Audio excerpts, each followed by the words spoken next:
El fragmento de cerámica pes abaminos que una moneda. Bordes rojos manchados de negro por el Holland de cochinas antiguas. El arqueólogo lo estuvo entre sus dedos temblorosos mientras el sol de Italia le quemaba la nuca. Era demasiado ordinario para importar. Demasiado intacto para pertenecer una ciudad que llevaba 1500 años muerta. Algo no cuadraba. Las campas del Cerdelasio se extendían en todas direcciones, como un mar verde y silencioso. 60 acres de tierra de cultivo, donde los granjeros locales habían plantado trigo durante generaciones. Ningún turista se detenía aquí. Ningún museo mencionaba este lugar. Los mapas arqueológicos lo etiquetaban simplemente como Interamna Lirenas, asentamiento menor, abandonado en la antigüedad. Nada más, nada interesante, nada que valiera la pena excavar. Por eso nadie lo había intentado antes. El líder del proyecto había llegado desde Cambridge con su equipo pequeño y sus fondos limitados. 4 años de planificación, 3 meses peleando con la burocracia italiana para obtener permisos. 3 semanas excavando tierra que solo devolvía más tierra. Sus colegas en Roma hacían apuestas sobre cuándo abandonaría. Estás perdiendo el tiempo. Le habían dicho en la última conferencia. Es pueblo murió con el Imperio Romano. Como todos los demás. El año era 2014. Y todo lo que sabíamos sobre la caída de Roma estaba a punto de cambiar. Pero primero, hay que entender lo que los libros de historia nos enseñaron durante siglos. El Imperio Romano de Occidente cayó en el año 476 después de Cristo, y esa fecha aparece en cada examen escolar, en cada documento, en cada enciclopedia.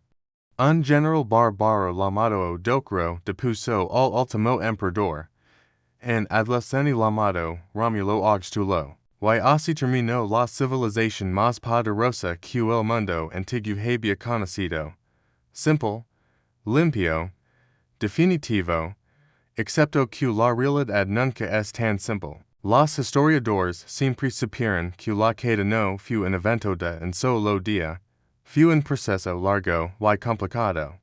Pero la narrativa popular necesitaba una fecha. Un momento dramático donde todo terminara. Y 476 funcionaba perfectamente.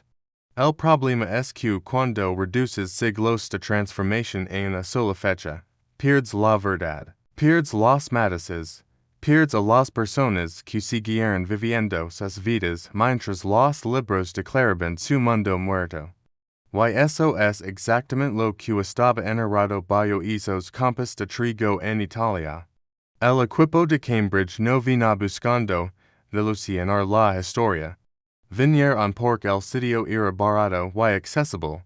Nadie más lo quería. Era perfecto para probar nuevas técnicas de exploración sin la presión de encontrar tesoros espectaculares.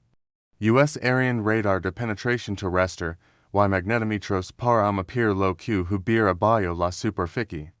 Si encontraban los restos de unas cuantas casas pequeñas, sería suficiente para un artículo académico modesto.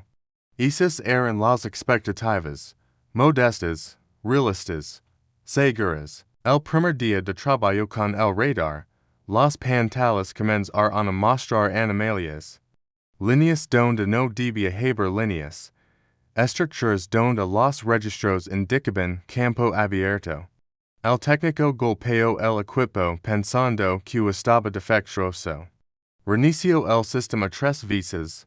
Los resultados seguían igual.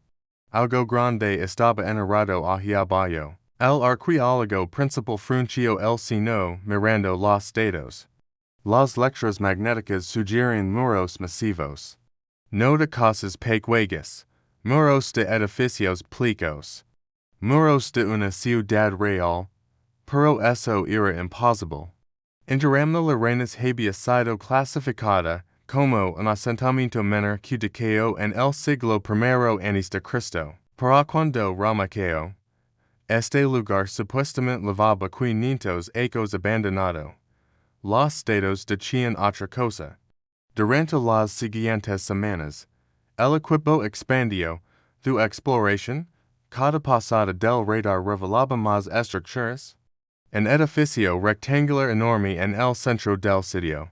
Otro complejo cerca del antiguo corso del río. Patios. Calles. Una red urbana completa escondida a biometros de tierra acumulada durante milenios. El líder del proyecto apenas dormía. Así que daba hasta tarde revisando los mapas digitales, comparándolos con registros históricos, buscando explicaciones que no encontraba. Todo lo que sabía sobre este lugar estaba equivocado. La pregunta era cuán equivocado. Y entonces llegó el momento que cambiaría todo. Una estudiante de posgrado estaba excavando una trinchera de prueba cerca del edificio rectangular. Su pala golpeó algo sólido. El sonido metálico resonó en el silencio del campo. No era el ruido sordo de una piedra. No era el crujido de una raíz vieja. Era algo diferente. Algo que no debería estar ahí. Todos de yarn lo que estaban haciendo y corrieron hacia la trinchera, lo que emergió de la tierra durante las siguientes horas, desafío todo lo que los arqueólogos creen saber. Era el borde de entierro. No entierro pequeño al aire libre como los que abundaban en pueblos romanos menores. Era entierro techado. Una estructura sofisticada y costosa que solo las ciudades prosperas podían permitirse. Y era enorme, lo suficientemente grande para asenar a 1500 personas. El arqueólogo se arrodilló a las piedras antiguas.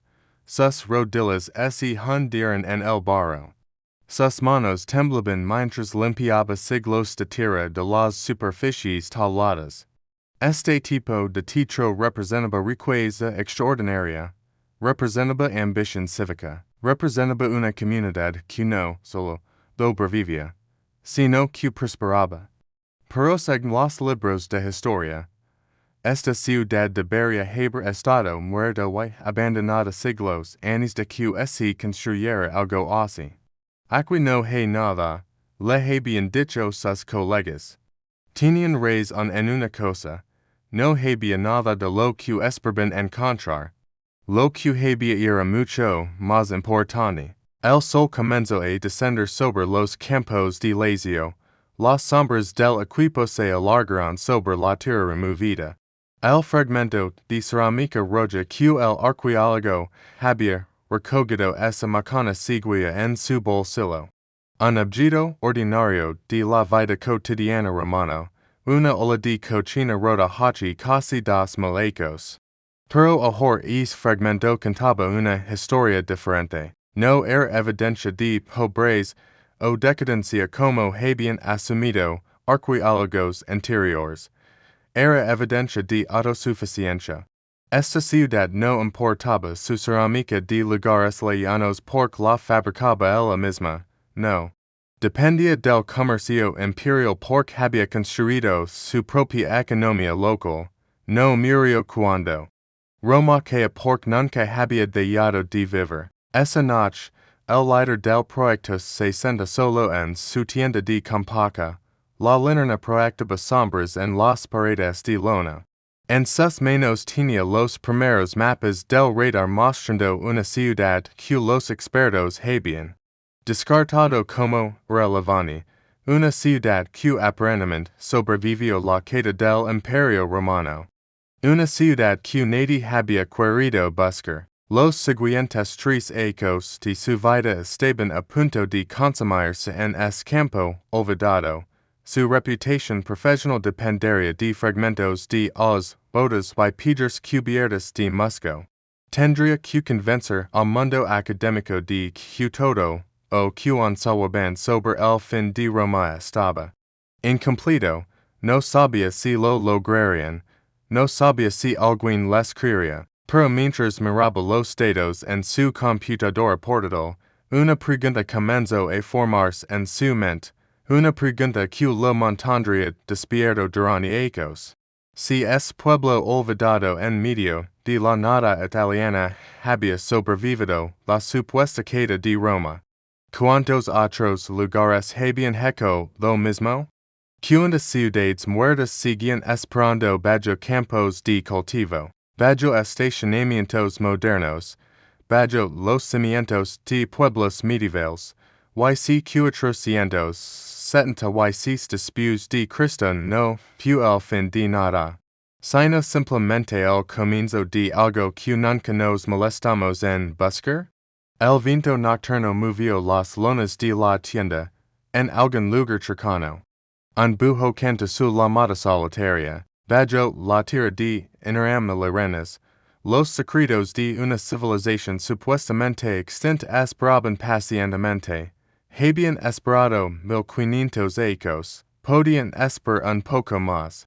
Las manos del arqueólogo sudaban dentro de los guantes de trabajo, lavaba sus horas de lado.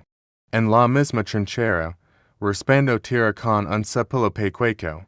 Y sus rodillas gritaban de dolor, pero no podía detenerse. No ahora, porque lo que estaba emergiendo del suelo no tenía sentido, absolutamente ningún sentido.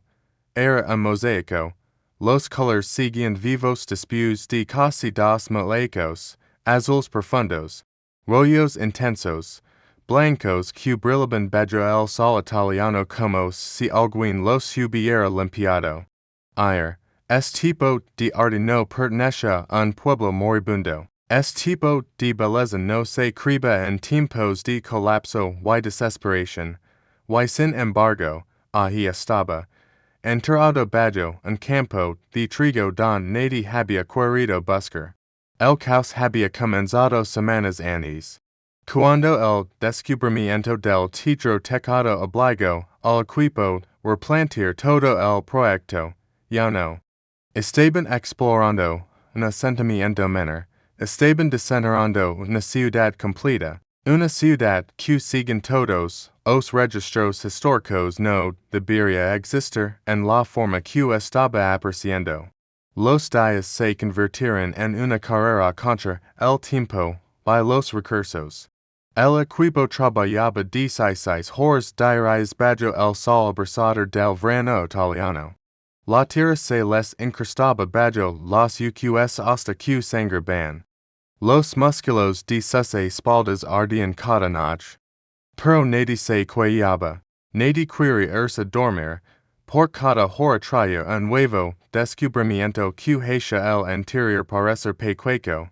Primero encontraron los almacenes.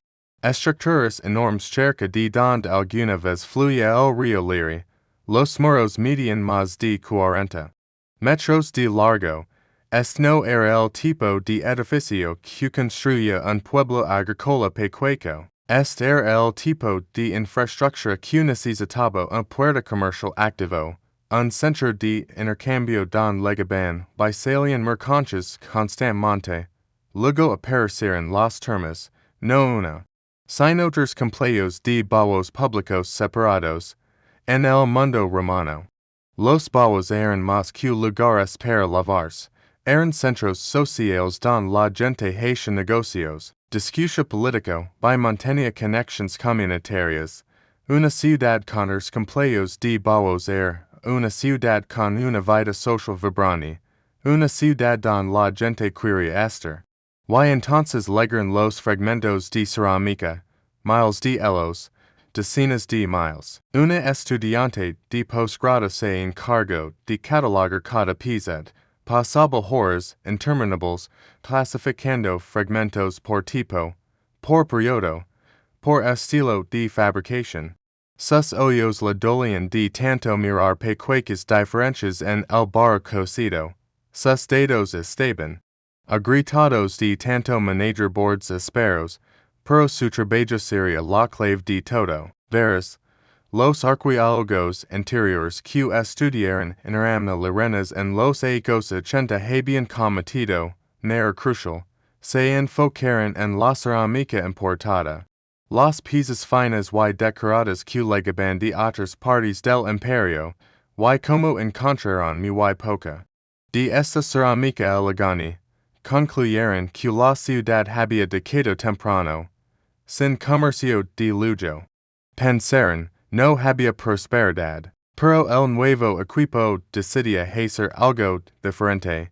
En lugar de buscar las piezas bonitas, cantaron las piezas ordinarias, las alas de cocina, los platos simples, los recipientes que la gente común usaba todos los días para preparar sus comidas y almacenar sus alimentos.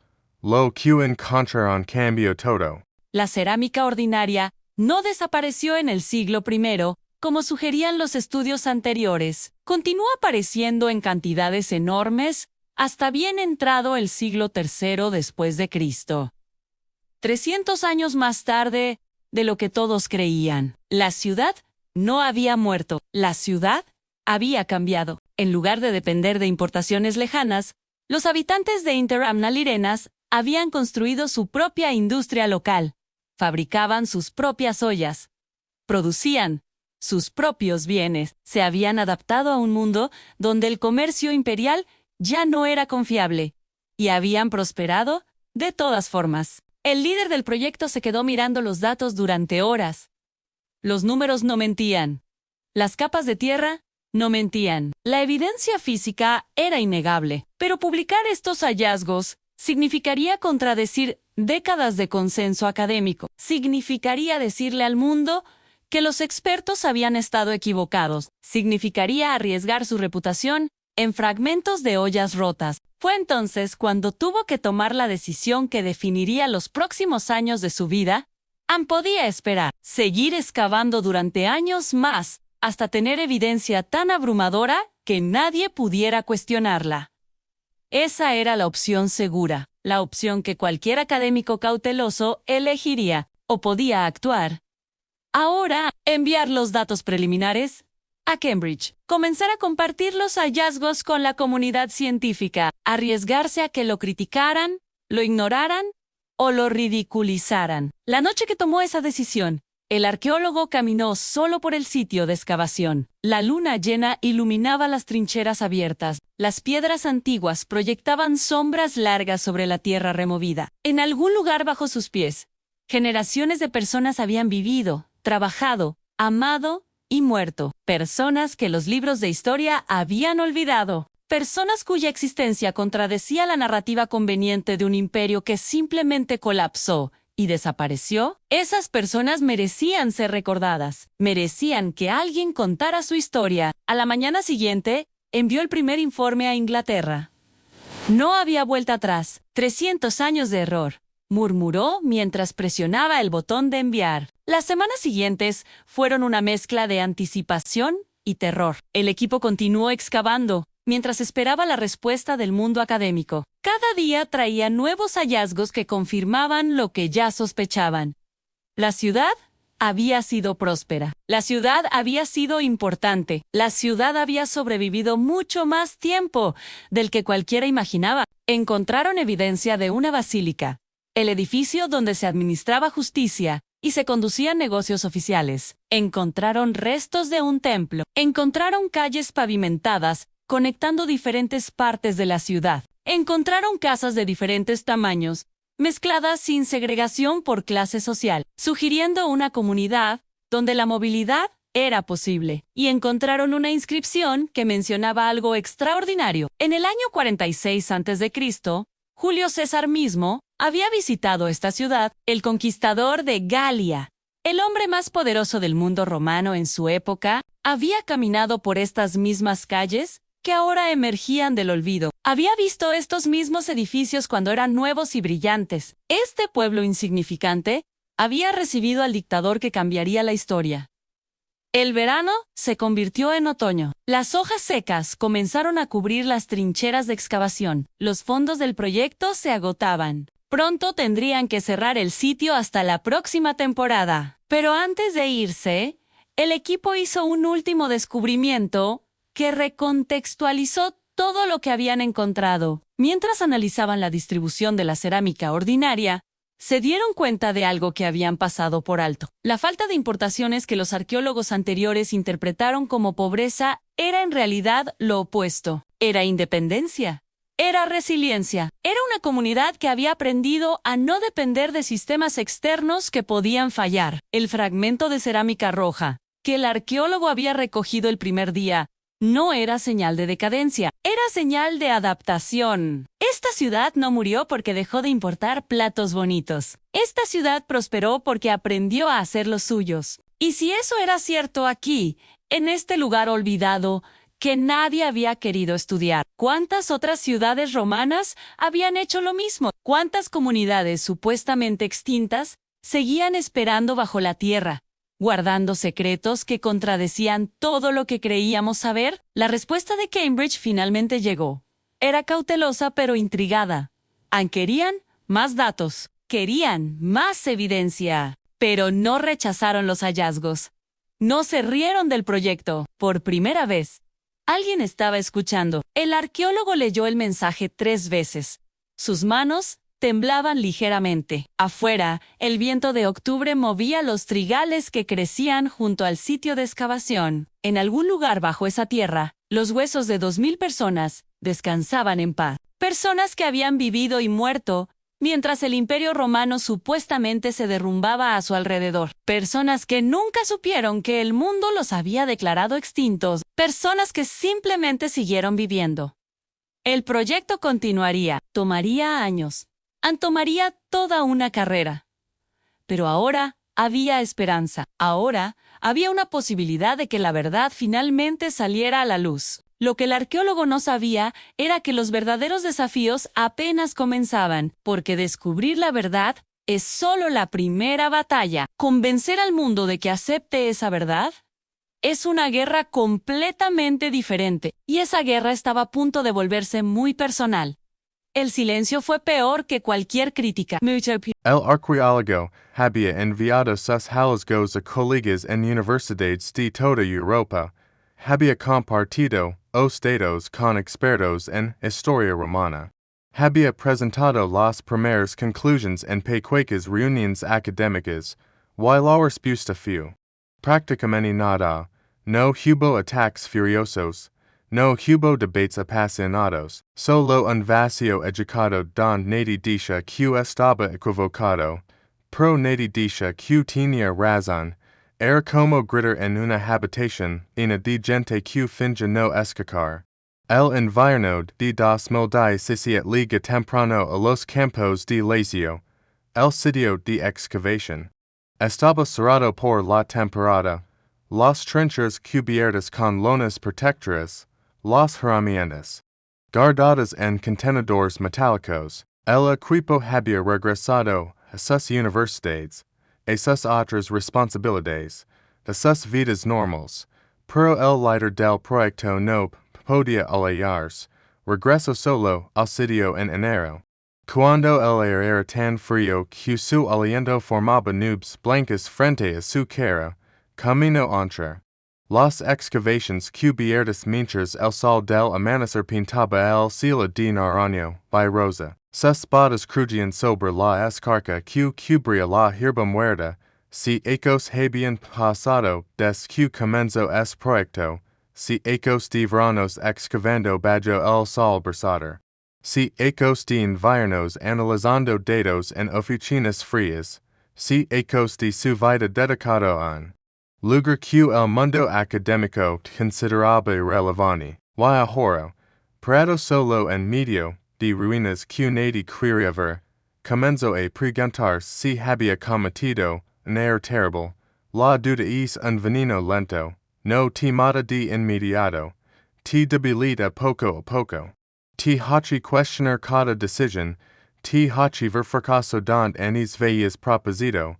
El arqueólogo conoce es veneno bien. Lo sencha correr por sus venas cada vez que abría su correo electrónico by encontraba más silencio. Los fondos para el proyecto eran cada vez más difíciles de conseguir. Las universidades querían resultados espectaculares, tesoros brillantes. Descubrimientos que aparecieron en las noticias, no creerían miles de fragmentos de alas ordinarias que contradicen, o que todos ya creían saber, eso no vendía, eso no traía estudiantes, eso no generaba donaciones. El arqueólogo se arrodilló junto una de las trincheras cubiertas, levantó una esquina de la lona. Mir las piedras antiguas de Bayo, piedras que habían sido parte de calles donde caminaron personas reales, personas con familias, personas con sueños, personas con miedos, personas exactamente como él. Entonces sus dedos tocaron algo que había quedado expuesto desde la última temporada de excavación, era pequeño, redondo, cubierto de tierra verde por la oxidación, lo limpio con cuidado. Usando el borde de su chaqueta, era un fragmento de espejo de bronce, el tipo de objeto personal que una mujer romana habría usado para arreglarse el cabello cada mañana. El tipo de objeto que conectaba el pasado con el presente de una manera que los grandes monumentos nunca podían lograr. El arqueólogo sostuvo el fragmento frente a su cara, la superficie estaba demasiado cruda para reflejar nada claramente, pero por un momento, en la luz dorada del amanecer, casi pudo ver algo, no su propio rostro, algo más, alguien más. Fue entonces cuando entendía lo que realmente estaba haciendo en ese campo olvidado, no estaba excavando piedras, estaba excavando personas, estaba rescatando del olvido una comunidad entera, que había sido borrada de la historia, si él abandonaba ahora, si dejaba que el silencio del mundo académico lo derrotara, estas personas volverían a desaparecer, esta vez para siempre, durante las siguientes semanas.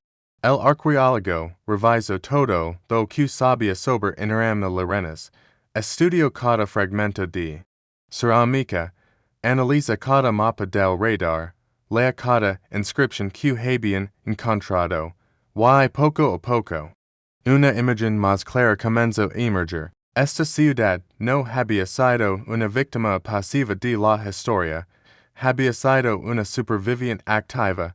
Cuando el comercio imperial se volvió inestable, sus habitantes no se reunieron. Construyeron sus propias industrias. Cuando otras ciudades dependían de importaciones que ya no llegaban. Interamna Lirenas fabricaba lo que necesitaba. Cuando el mundo su alrededor parecía colapsar, esta comunidad se adaptó y siguió adelante. Los huesos que habían encontrado durante las excavaciones contaban la misma historia. No eran huesos de personas que murieron en masacre o hambrunas. Eran huesos de personas que vivieron vidas completas, que envejecieron, que fueron enterradas con dignidad por familias que las amaban. No había evidencia de un final violento. No había capas de ceniza de incendios destructivos. No había siglos de abandono repentino.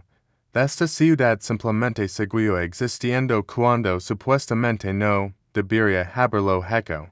Entonces el arqueólogo se enfrentó a la pregunta más difícil de todas, la pregunta que lo mantuvo despierto durante noches enteras, la pregunta que amenazaba con destruir todo en lo que había creído. Que más nos habían enseñado que simplemente no era verdad.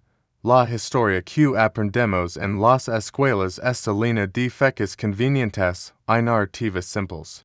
Roma caía en 476. La Edad Media comenzó en la oscuridad. La civilización retrocedió durante siglos. Pero esas historias fueron escritas por personas que tenían sus propias agendas. Personas que necesitaban explicaciones fáciles para procesos complicados. Personas que nunca excavaron la tierra con sus propias manos. El arqueólogo mira el fragmento de espejo de bronce en su palma. Una mujer había usado este objeto. Hace casi 2000 años. se había mirado en esta superficie pálida mientras se preparaba para su día. Había tenido pensamientos, hay preocupations, hay esperanzas que nunca conoceríamos. Y todo lo que quedaba de él era pedazo de metal oxidado, y los huesos enterrados bajo un campo de trigo. Ella nunca supo que algún día historiadores declararían su mundo extinto. Ella simplemente vivió su vida. El arqueólogo guardó el fragmento de espejo en su bolsillo y se puso de pie. El sol ya estaba alto sobre los campos de la Sion. El frío de la mañana comenzaba a ceder, ante un día que prometía ser templado para sereno. En la distancia, un tractor trabajaba en una granja cercana. La vida moderna continuaba su ritmo normal, completamente ignorante de los secretos que yacían bajo la superficie. Fue en ese momento cuando tomó su decisión a no abandonaría. No importaba cuántos años más tomara, no importaba cuántas puertas se cerraran en su cara. No importaba si el mundo académico nunca lo escuchaba. Continuaría excavando, continuaría documentando, continuaría contando la historia de personas que merecían ser recordadas, porque sí, la caída de Roma en 476 era una simplificación conveniente en lugar de una verdad absoluta. Entonces alguien tenía que demostrarlo. Y si nadie más estaba dispuesto a hacerlo, entonces él lo haría solo. Roma nunca cayó aquí. Susurró mirando las ruinas cubiertas. Las palabras sonaron extrañas en el aire frío, casi heréticas, pero mientras las pronunciaba, supo que eran verdad. Este lugar era la prueba viviente de que los imperios no colapsan de la noche a la mañana. Las civilizaciones no desaparecen porque alguien escribe una fecha en un libro de historia. Las personas siguen viviendo, adaptándose, sobreviviendo, mucho después de que el mundo las declare muertas. Y entonces el arqueólogo comprendió algo que cambiaría todo lo que quedaba de su carrera. La caída de Roma en 476 no era un hecho histórico, era una mentira conveniente, una simplificación que generaciones de historiadores habían repetido, sin cuestionar, porque era más fácil que enfrentar la verdad complicada. La verdad era que Roma no cayó. Roma se transformó. Y lugares como Interamna Lirenas eran la prueba de que esa transformación no fue el fin de la civilización, sino el comienzo de algo nuevo, algo que nunca nos molestamos en buscar, algo que había estado esperando bajo la tierra durante 1500 años. El arqueólogo comenzó a caminar de regreso a su auto. Tenía llamadas que hacer, tenía propuestas que escribir, tenía batallas que pelear. El mundo académico podía ignorarlo todo lo que quisiera. Pero la tierra no mentía, los huesos no mentían, la cerámica no mentía. Y tarde o temprano, la verdad encontraría su camino hacia la luz. Lo que no sabía era que ese momento estaba más cerca de lo que imaginaba. Y cuando llegara, cambiaría no solo su vida, sino la forma en que el mundo entendía el fin del Imperio Romano. Pero esa es una historia para otro momento. El teléfono sonó a las 6 de la mañana. El arqueólogo casi lo dejó sonar. Llevaba meses recibiendo llamadas que no llevaban a ningún lado. Pero algo lo hizo contestar.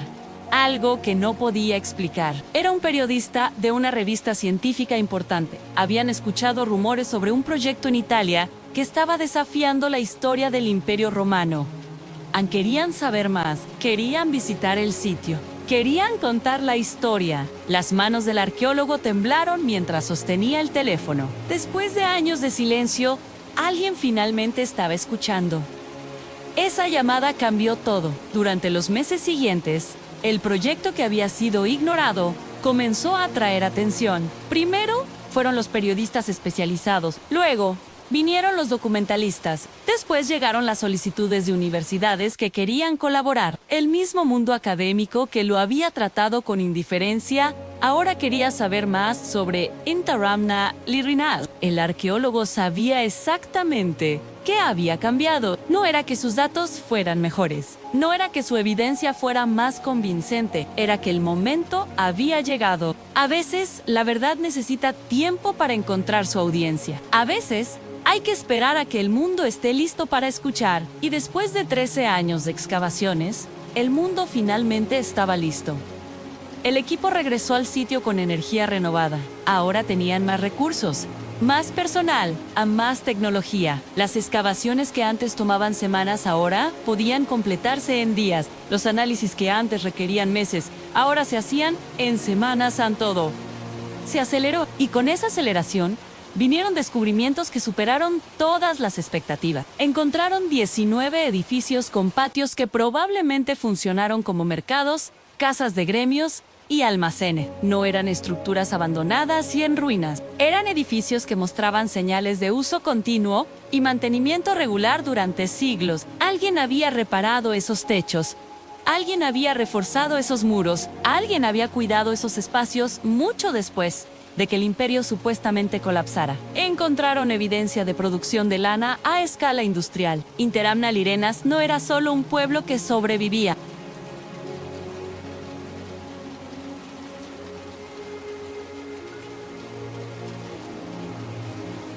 Tenía un futuro que sus habitantes estaban construyendo activamente. Encontraron los 3 complejos de baños termales que habían detectado con el radar años antes. Y aquí fue donde la evidencia se volvió imposible de ignorar. Los baños mostraban reparaciones y mejoras que se extendían hasta bien entrado el siglo VI después de Cristo. 150 años después de la supuesta caída de Roma, alguien seguía manteniendo esos baños funcionando. Alguien seguía considerándolos importantes para la comunidad. La gente no repara baños públicos en ciudades muertas. El arqueólogo usó todo o que había aprendido durante 3 años de frustración. Cada rechazo, cada puerta cerrada, cada momento de duda se convirtió en combustible para su determinación, su obsesión. Que tantas veces había parecido una debilidad. Ahora se revelaba como su mayor fortaleza. Nadie conoce ese sitio mayor que él. Nadie había pasado más tiempo estudiando cada fragmento de evidencia. Nadie podía contar esta historia con más autoridad. Y ahora tenía la oportunidad de contarla al mundo. La invitación liga en primavera. Una conferencia internacional de arqueología romana.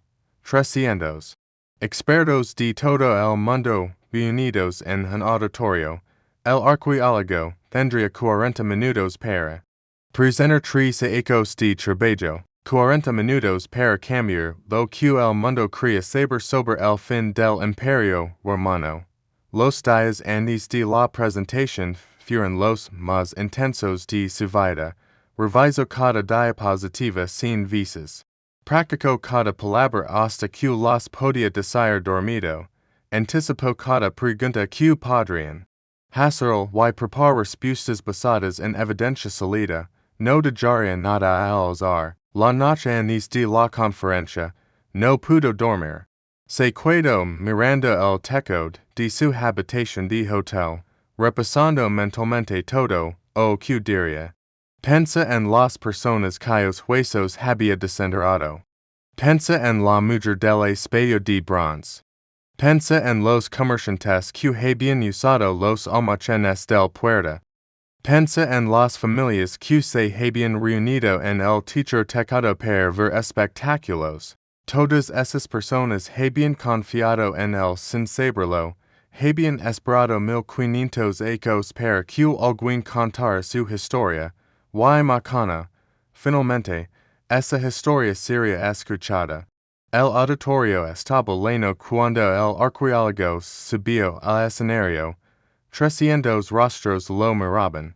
Desde las butacas, algunos con curiosidad, algunos con escepticismo, algunos con los brazos cruzados de quienes ya habían decidido no creer nada de lo que escucharon. Las luces se atenuaron. La primera diapositiva aparecía en la pantalla gigante detrás de él. Era una imagen aérea del sitio tomada con drones. 60 acres de campos verdes que no revelaban nada a simple vista. Del arqueólogo respira profundo y comenzó a hablar. Explica cómo el sitio había sido descartado como irrelevante durante décadas. Mostra los mapas del radar que revelaban una ciudad completa bajo la superficie. Presento los datos de la cerámica que demostraban ocupación continua hasta el siglo III. Describió los edificios públicos que contradicen la narrativa de decadencia temprana. Con cada minuto que pasaba, sentía el cambio en la audiencia. Los brazos cruzados se relajaban, las sillas escépticas se levantaban con honores, los rostros aburridos se inclinaban hacia adelante. Mostra el teatro tecado, te explica lo que significaba que una ciudad supuestamente moribunda. Construir una estructura tan costosa y sofisticada. Los murmulos recorrieron el auditorio. Mostró los tres cumpleaños de Bauhaus, según las reparaciones del siglo VI. Un arqueólogo en la primera fila tomaba notas furiosamente. Mostró los almacenes del puerta. Describió la red comercial, que había mantenido la ciudad próspera. Una profesor en la tercera fila esencia lentamente con la cabeza, y entonces liga al momento crucial. Durante generaciones, yo mirando directamente a la audiencia, hemos enseñado que el Imperio Romano de Occidente cae en 476 después de Cristo. Esa fecha aparece en cada libro de texto, pero la evidencia de Interamna Lirenas sugiere algo diferente. Sugiere que la vida romana continúa mucho después de esa fecha conveniente.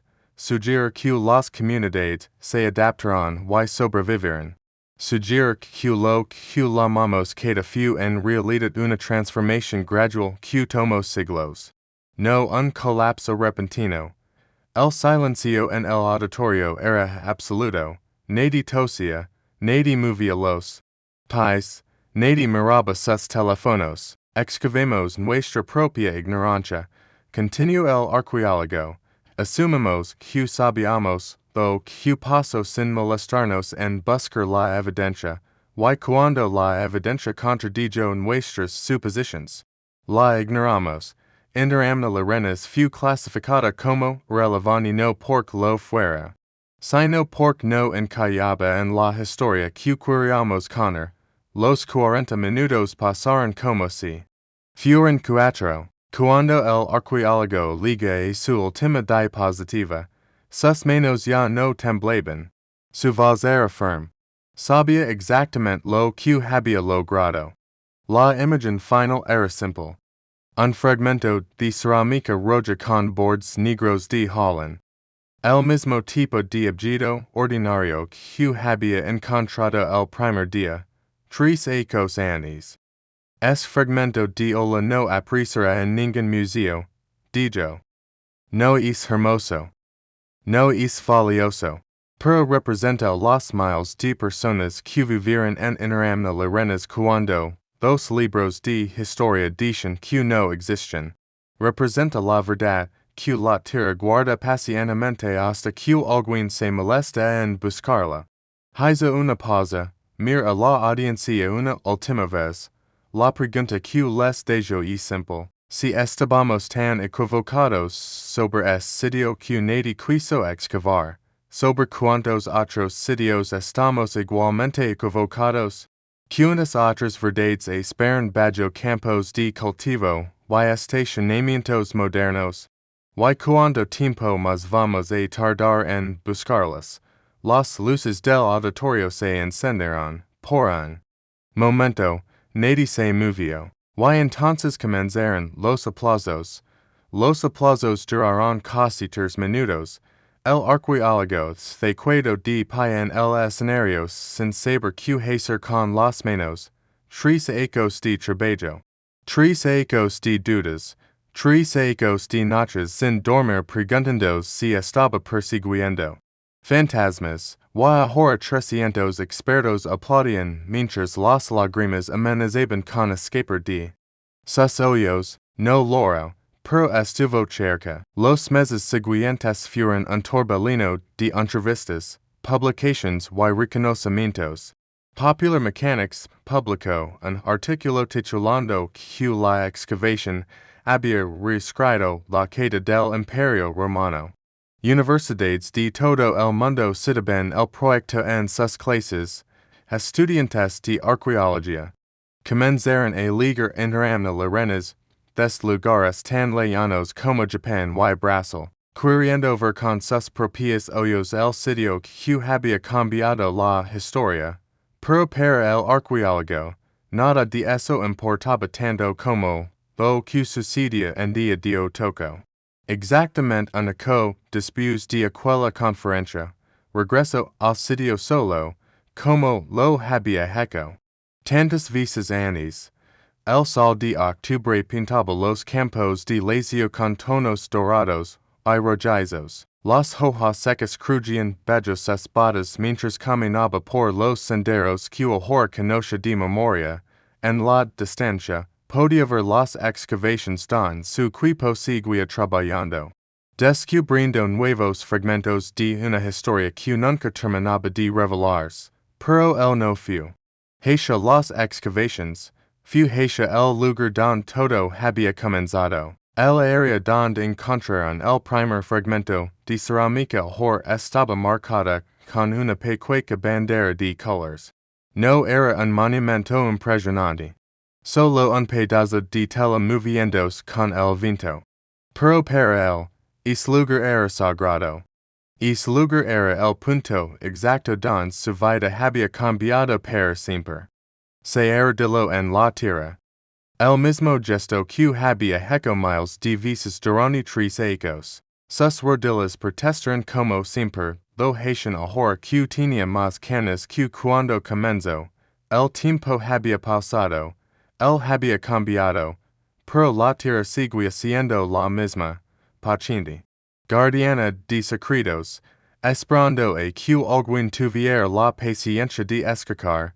Sus dedos tocaron el suelo y encontraron algo, un fragmento pequeño que se había escapado y las excavaciones anteriores.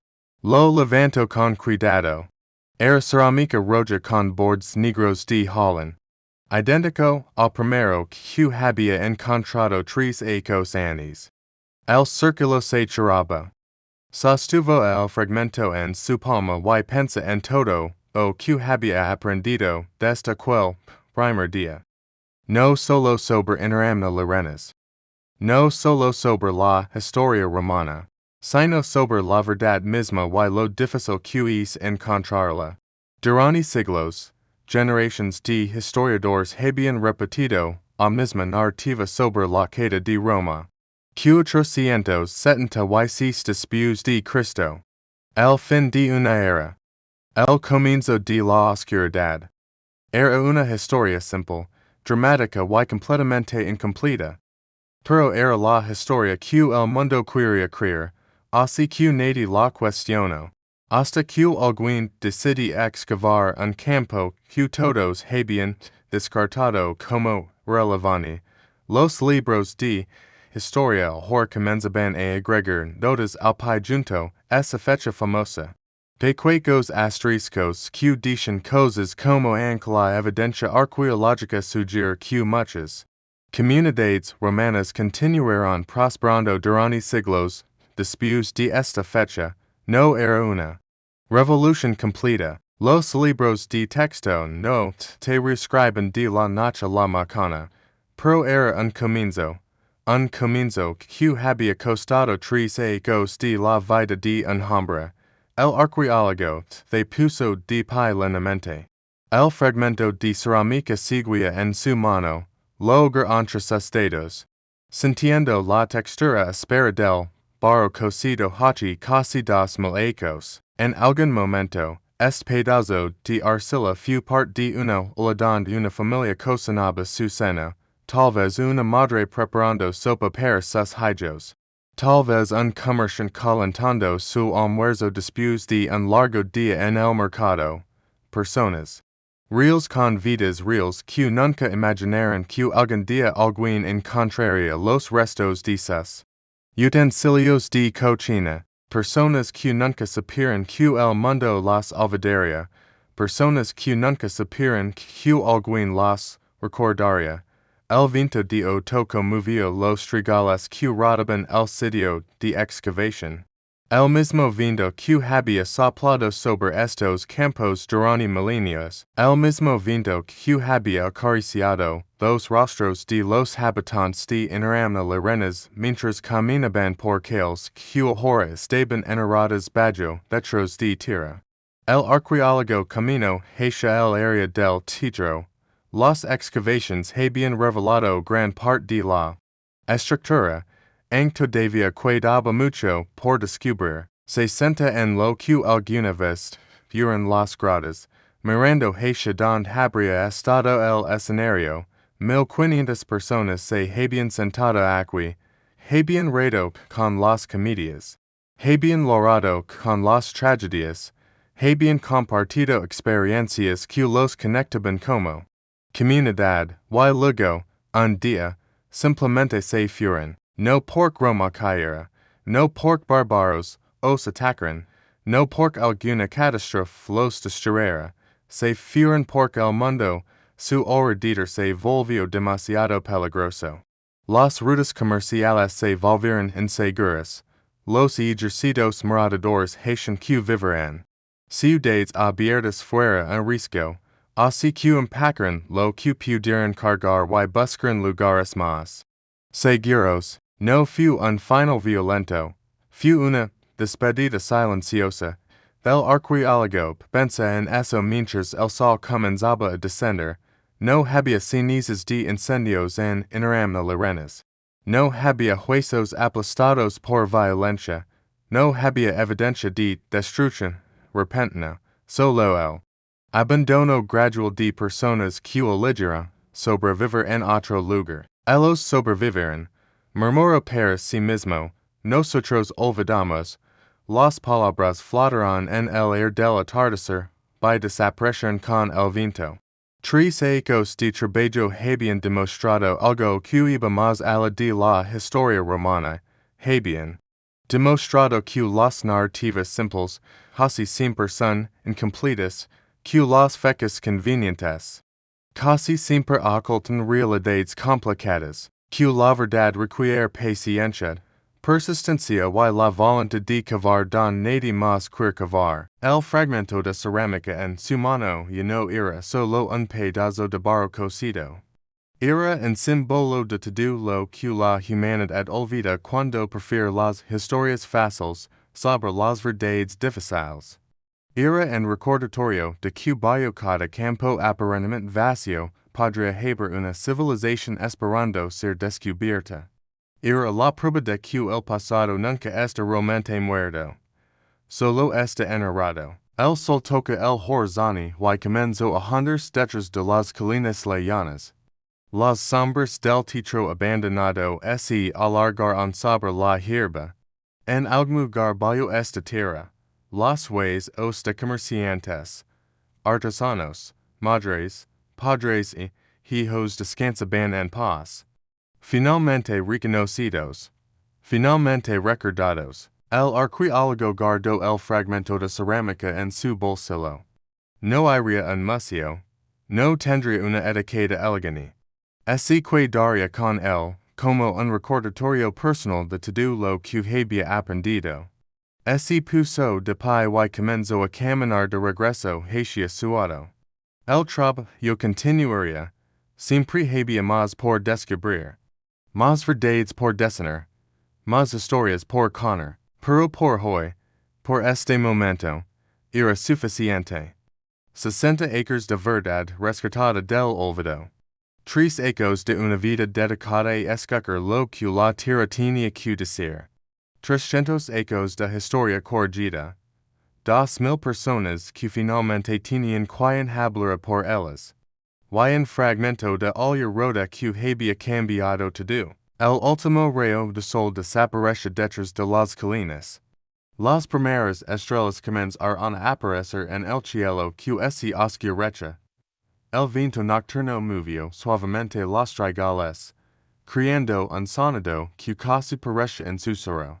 Si escuchabas con atención, casi podías imaginar que eran las voces de quienes vivieron aquí hace tanto tiempo, voces agradeciendo a alguien por finalmente conocer su historia. Pero probablemente solo era el viento, o tal vez no.